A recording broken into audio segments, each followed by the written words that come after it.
So from straight out the hoo-ha to about 3 months, 4 months, I am still making sure they're eating every 2 to 3 hours. Around that 3 month period, they start eating every 3 to 4 hours. Especially like at night, if they go 3 to 4 hours at night before they wake up, okay, yeah, I'm good for that. But feed my babies. If they want to eat more than 2 or 3, 4 ounces, give it to them. Don't be like, I don't want to give them that because you don't like to be hungry. So why they got to be hungry? My daughter came home from the hospital eating 4 ounces. Lachelle didn't even use the little bitty newborn. We had to go straight to the big girl bottles. My girl was eating. And my grandma would say, feed her. If she want more than 3 ounces, burp her and feed her again until she is not hungry. And that's what I did. As long as they're not, crying or colicky or throwing up. If they want an extra ounce, give it to them. Around 4 months also is when I started sitting them in the high chair so they can get used to it. Because at 5 months, well, actually 4.5 months, getting closer to that 5 months, I started spoon feeding them baby cereal, baby oatmeal, and stuff like that to get them used to not only sitting in the high chair, but that mouth-hand coordination of, all right, she puts it in here and she puts it in my mouth. And I also use their hand and I scoop some up so they can get used to scooping the food and putting it in their mouth. So that's around that 4 or 5 month. But if they stay sleep longer at night, I let that baby sleep. But when they wake up, you better have that bottle ready because it is, I ain't 89,000 hours. So I am big on letting my babies eat. And something else that I do, my opinion, I give my babies an ounce of water 2 or 3 times a week. Not replacing any meals, I give them water. That helps with thrust in their mouth. Also, make sure that you're using a warm towel and you're cleaning their mouth out on a regular basis. That's every day. And the water helps with them being hydrated, and it helps with them boo-booing, and that's me. You ain't got to do it. Talk to your pediatrician, but I am big on making sure my babies have water. Y'all drink water. And that's it. So one of my girlfriends, probably a few years ago, her kids, plural, as of 4 kids, their father got married, didn't tell anybody, and the kids met the wife at like Thanksgiving, I think. My girlfriend was like, the kids came home, was like, Mama, Daddy got a wife. Not a girlfriend, but a whole wife. But her kids are a little older. They're like 8, 10, 12, and 14, I think, something like that. And, sweetheart, if you see this video, please don't tell my kids that I don't know how old they are because they're going to be mad at me. But she said that she finally sat down with the wife and talked to her because the wife had reached out to her and was like, I would love to sit down and talk to you. Since the kids will be over here, I want you to know who I am. And she said her and the wife sat down and talked, and the wife was telling her stuff that the father had told her. She was like, yeah, that happened when we were in high school. Like, not recently, but we hadn't been together in years. She said, so I didn't want to, throw him under the bridge and be like, girl, you the 4th, 5th woman he didn't been with. But she said, I didn't tell her any of that. She said, we just sat down and talked, and the lady was like, I feel like everything he's been telling me is a lie, because if that stuff happened while y'all were in high school, why is he still bringing it up? And I told her, a lot of times when men get their feelings hurt, no matter how long ago it's been, they will still reference to it as if it happened yesterday. I had a client tell me he got his feelings hurt when he was 13 by a young lady. And ever since then, he just feels like he shouldn't be in a committed relationship, but he got 5 baby mamas. I told the 5th baby mama, girl, you better tell him to sell houses, because if he can convince you to be number 5, he can get people buying houses. Good morning. More. Have a good day. I die. Ew. Does my breath stink? Huh? Brush. Was my breath stinky? Yes. Yes. Yep, had the baby, felt like she was gonna be the one to change him. My client, she was like, girl, she hollering about something. You see, with me, it's gonna be different because he said he want a family and he said he want this and he want that. And she was like, girl, if that's what he telling you, okay. And now he done had 2 more kids. But one of my nanny friends had a client earlier this year that had to abort a mission because she found out that her boyfriend was trying to get her pregnant on purpose. He was putting holes in the condom. She got up one night. I think something about she had got up throwing up. She didn't feel good. And she told him she thought she had the flu. He was at her house asleep. And she said that his phone was vibrating a whole lot. And she thought it was a girl, but it was his group chat.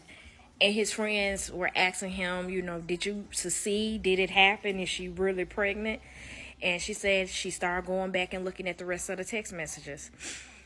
And he sent his friends a video of him poking holes in the condoms and putting the condoms back in the drawer saying, I'm going to get this one. She got a good job. She already got her own house. I'm going to be the perfect house husband for this one. And she aborted the mission. I said, oh, it's wild in these streets. People actually feel that they will have a baby with someone and that person is going to change. This baby is going to make that person change. This child that we're having is going to make this person want to stay with me. If I get this person pregnant, she going to stay with me and I'll be able to XYZ. That's why I tell people it's very important to know who you doing the oochie coochie with. Stop raw dogging. Yeah, it feel good, but y'all bringing kids in this world thinking that it's going to keep somebody. And it never works like that. It never works. I listen to people, you know, tell their stories and talk about, you know, their relationships. And I be wanting to say, how long were y'all dating before y'all started raw dogging? Because some of y'all be 30 days in, 6 months in and pregnant and don't know who this person really is. Y'all better stop, you know, having babies with people you don't know, because some of these folks, they got some real illness in their family. And you never know it because you just met them. Hell, you don't know nothing. A job make you wait 90 days before they give you insurance. But who am I? Nobody. Y'all ever looked in your phone after a toddler had it and these all the pictures you got? You got like 6 pictures just like this. Huh? Him Jana. Who? Mommy him Jana. Mommy him Jana. That's Mommy him Jana. that's not his. Toddler's reaction to Diet Coke and Mentos experiment.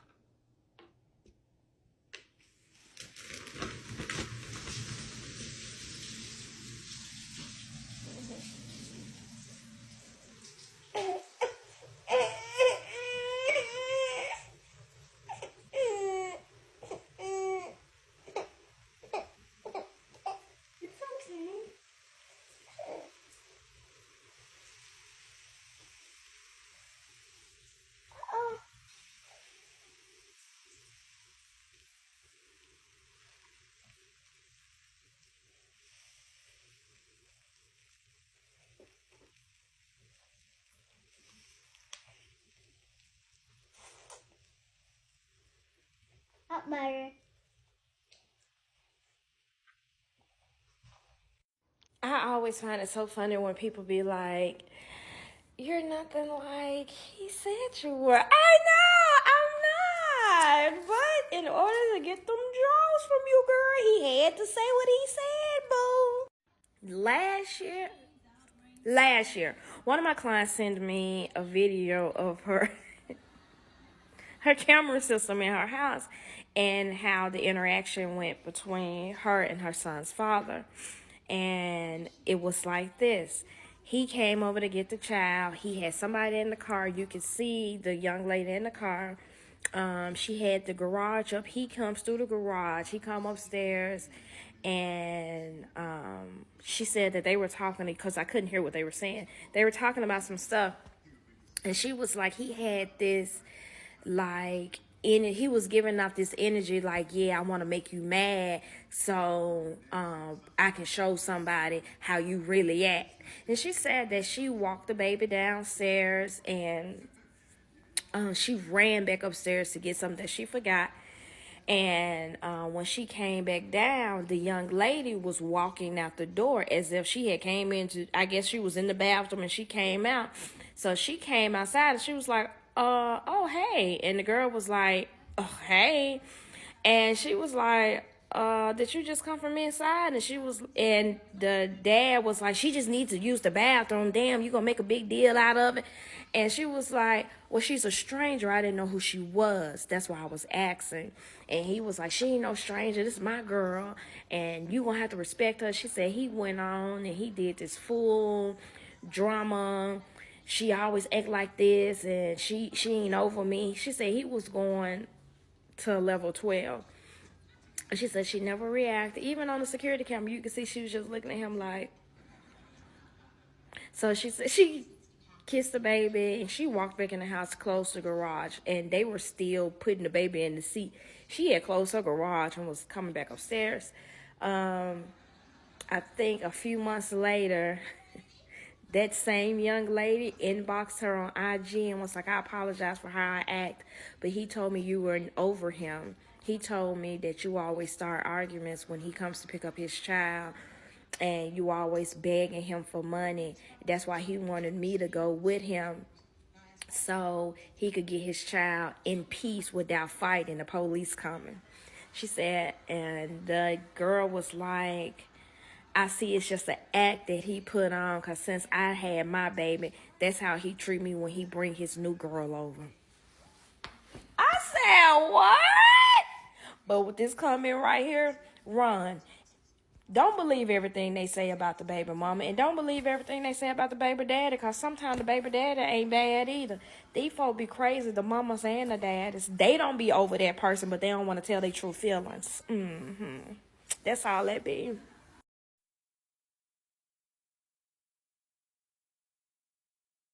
She is totally right. When you start nannying for that different tax bracket, the drama is totally different. The drama is like one of my clients.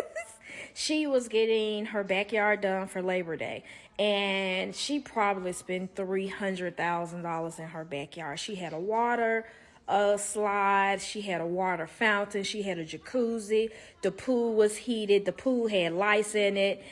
It wasn't your regular blue on the inside of the pool. She had some kind of marble black. It was beautiful. I'm not gonna lie, it was simply amazing. And when she had her Labor Day party, I was there, and everybody was like, oh my God, everything looks so good. And she was, thank you, all of that. So probably like a month later, no, it was Memorial Day, because for Labor Day, her neighbor down the street had a party. And her neighbor had her backyard done also. And so when I got to work, like a few days after Labor Day, she was like, you know Lisa that lives down the street? I was like, Lisa. Ben's their mom. I was like, oh, yeah. What about her? This heifer used the same pool company that I did and got her backyard done.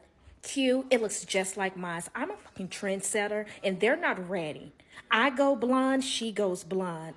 Like, just because they're highlights, they're still blonde, and you just saw me, and you think that's okay? I'm going to tell my husband to make sure that he tells his friend to tell his wife, I don't like that shit. I was like, well, is hers different? Or, they couldn't afford the water slide, but they have the same waterfall that I have. Like, Q, be original. Don't be like other people. And her husband probably couldn't really afford it, because he told my husband he lost on an investment big time, like $300,000 he lost. I bet she doesn't know that. I bet she doesn't. I know she doesn't. Let me shower because I need to calm down because this shit is out of control. Me, yeah, that's crazy, girl. I can't believe she did that. Yeah, I will egg it on. I know. I was like, girl, she did that. I'm going to have to go down there and see how I look. I'm going to have to do a play date.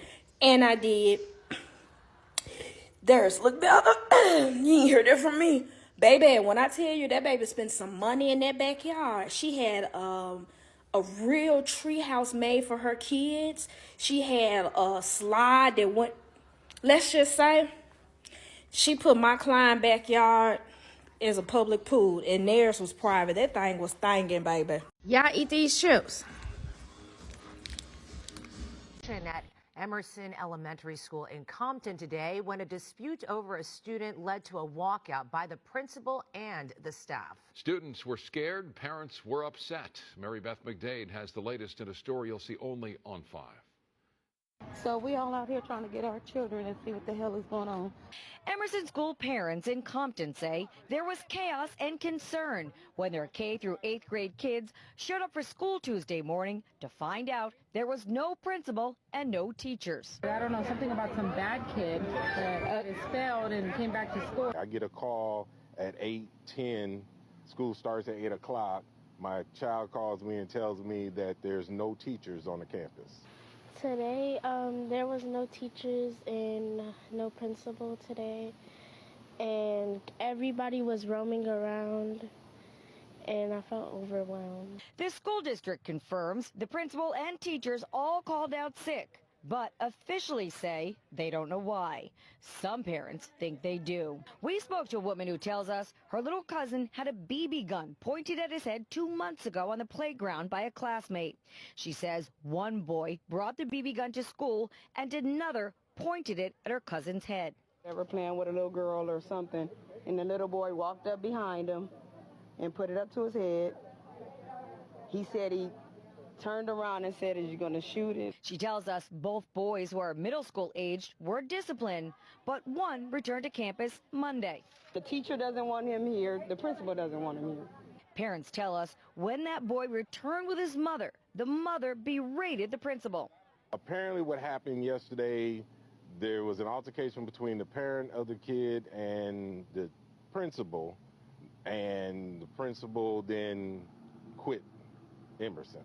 We're told the teachers in support of the principal didn't show up today. A man answering phones at the school says administrators and subs were called in to take care of the students. But we're told most were picked up by concerned parents. For the district not to come or send out a text or email, something to notify the parents, oh, this is what happened, and this is what we're doing to take precaution. Yeah, that's alarming. In Compton, Mary Beth McDade, we'll send it back to you guys in the studio.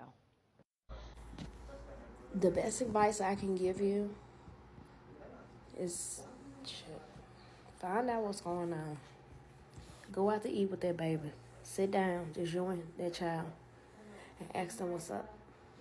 Like, seriously, talk to me, but age appropriate. Like, when I did after school care at a few daycares, anytime one of my after school kids had that little attitude, like they smelling themselves, what's going on? And I never forget one of my babies, I think he was like 10, and he was the oldest of 3 small siblings. And for like Monday, Tuesday, Wednesday, man had a full-blown attitude. Every time I asked him something, he was... So by day 4, I was like, hey man, come on, what's up? Ain't nothing up. I was like, hey, don't forget I'm the person over the snacks. You better talk nice. Now what's up? And he was like, man, missed you. He was just tired because he had to take the responsibility of the older sibling, and he just was tired. He wanted to be a kid. And he was like, why I gotta do everything? I ain't they daddy. I be tired. And for a few days a week, I would just let him chill. So when he came into the school, I wouldn't allow his siblings to come in the room. And the other teachers would be like, oh, they're crying. That's fine. They're not old enough to be in my class, so they can stay in their class. Well, they just want to see their brother. They'll see him when he gets home. Because right then and there, I knew that baby needed a break. But all I had to do was talk to him to find out what was going on. And I allow him to express himself openly without getting in trouble. That's the thing. We have to allow our kids to express themselves without thinking they're being disrespectful or being rude or trying to get loud with us. No, they talk how you talk. You loud, you rude to them. That's how they learn to talk. That's why it's very important that anytime you're having a discussion with your child, keep a very professional level 2 voice. That way, when they learn to express themselves and talk about their feelings, they're not yelling to get their point across. They're able to talk and listen. That's all that baby needed. He just wanted to talk. He just needed to get everything off his chest. And a lot of times they going through stuff. We think because they're young they don't have anything going on. But times are different. This ain't what we went through. It's different. So maybe just talk to him. Take him out to eat. Take him to his favorite spot and just sit and talk. What's up? And when I say sit and talk, put that phone down. Put that phone in your purse. If it's not an emergency, don't pick it up. Don't be like, girl, we out here. No, don't answer it. Don't text him. Give that child your undivided attention. Find out what's wrong. It was 2:22. Find out what's wrong. That's it. Lots of time they just be wanting to talk. They have a lot on their mind. But find something that you guys can do together. And therapy is always good too. Rachel, when I tell you that whole experience in the hospital was very traumatic, when they found out I had just had a baby, they were very rude. We're at Methodist South in Memphis again. The nurses, I had like 2 or 3 nurses that were nice, but everybody else was just rude. That's what happened when you have a baby so young. Your body ain't ready. Okay, the baby here, so what you want me to do now later? You telling me that does what? Nothing. You being rude and hateful does what? Like, they were very rough. One nurse, because they had to get some samples of my breast milk, and she grabbing and pulling. I said, ma'am, I'm trying to be as respectful as I can, but if you pull on me like that again, I'm calling my mama. That's it. I'm calling my mama. I'm calling my aunties. They gonna shut this bitch down. Don't play with me. When one of my aunties came to visit me, that same nurse came in the room. I said, that's that lady right there who was pulling and grabbing on me. I kept telling her it was hurting, and she told me to shut up. If I can have a baby, this ain't nothing. My auntie stood up and said, if I knock the fuck out of you, you better not say it hurt. Yeah, I was laughing the whole time. But what they said was, some kind of way my breast milk was infecting my body, which was causing me to have a fever. There was something going on. And they said maybe it was because I gave birth at such a young age that my body was shutting down on me. Like, they were trying to say that this was it. Like, what? I was in the hospital for like a week. I did a video on this. I had a fever like 104, 105. They had put me in the ice bath. They could not control my fever. The medicine was making me hallucinate. Like, I was seeing elephants coming out the wall. That's the video I told y'all. The nurses came in the room. It was late at night, and the lady kept saying, if that man come in here wearing all black trying to take you to get an x-ray or take you to go get some labs, tell him you can't go. And every night, that man would come in and be like, come on, you gotta go down here to x-ray. And I'd be like, oh, the nurse told me I ain't gotta go. And he would get mad every time. When I got discharged from the hospital, I remember asking the nurses about the 2 ladies that came to see me. I was like, it's an older white lady that's in here, and she came in my room with this older black lady, and they were standing at the foot of my bed, rubbing my feet, and they kept telling me not to go to x-ray if the guy with the all black scrubs came. I just want to tell them thank you. Like, that was me telling one of the nurses, and they were like, we don't have nobody like that on this floor. And no one wears black scrubs on this floor. I was like, yeah, the guy was coming, telling me I had to get a CAT scan, an x-ray. And they were like, no, baby, nobody, no, none of that. I was like, yeah, My grandmama was like, those were your guardian angels. Death was coming to get you, baby. He was going to get out, baby. Oh, I was so messed up. But once my grandma put that fresh cabbage on them breasts with that peppermint oil and holy oil, that Monday when they came in, all that milk was gone. Because that doctor said in my face and said, if you don't want us to touch you because you said it hurts too much, we're going to have to put a needle in your nipple to drain all of your breast milk out. And we might have to do it over and over, okay, hon? Because you keep telling everybody that it hurts when they touch you. Like, y'all were being so hateful. And years later, I found out that they could have just did what my grandmama did and gave me some pills to dry up my breast milk. But they never found out what was wrong with me. Like, they never diagnosed me. They just said that I had an infection of my breast milk.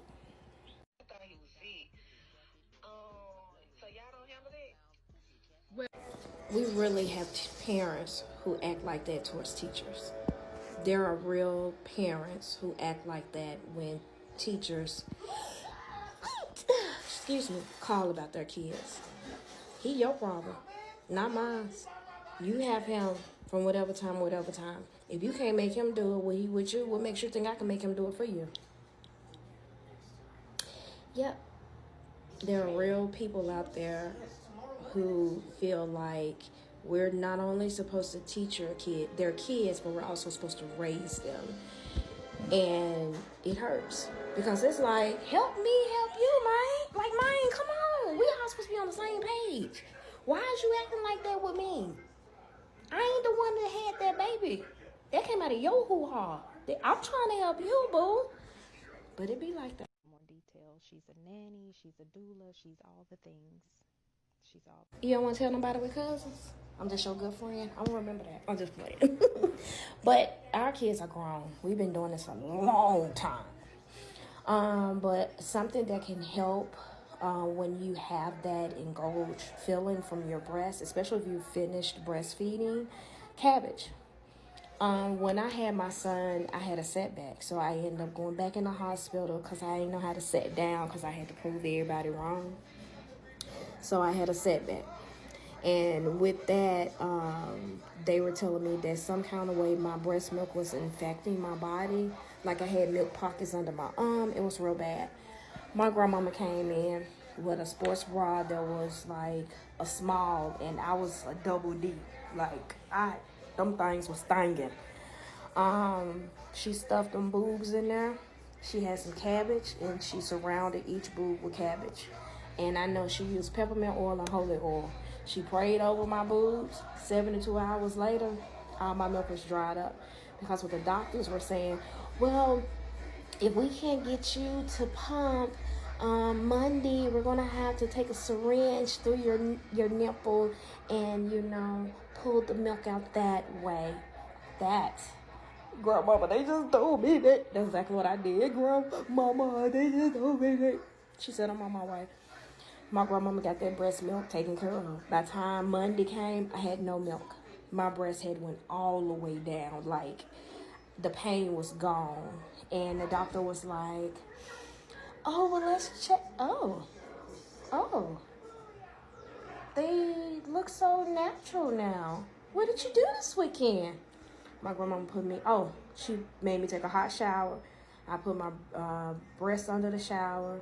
And as she did it, she pushed them on the sides real good and all of that good stuff. And that's when she put the sports bra on with the cabbage. And every day she would come to the hospital and she would change it. So that actually worked a lot. But cabbage, baby. This comment right here tells me everything I need to know. You hurt. I pray that you find the healing that you need. I really do. That comment told me everything. It had nothing to do with the bath days. You were just upset at something else. And you decided, well, I'm going to say this because you feel like black people don't accept you. So you decided, to start talking mean and disrespectful to make somebody respect you, and it didn't go the way that you thought it was going to go. Damn, I'm good. Baby. Yeah, go journal. You need to start your healing process. You said you got kids, nieces, and nephews. They need you to heal. Start the healing process, baby girl. Oof. Keep us updated. Let us know what's going on. Because if my baby say somebody are bullying him, that's our TikTok nephew now. His uncles and aunties will pop up at that school. We will sit for lunch. Who said what to you, baby? Who? Where? All of it. But keep us updated.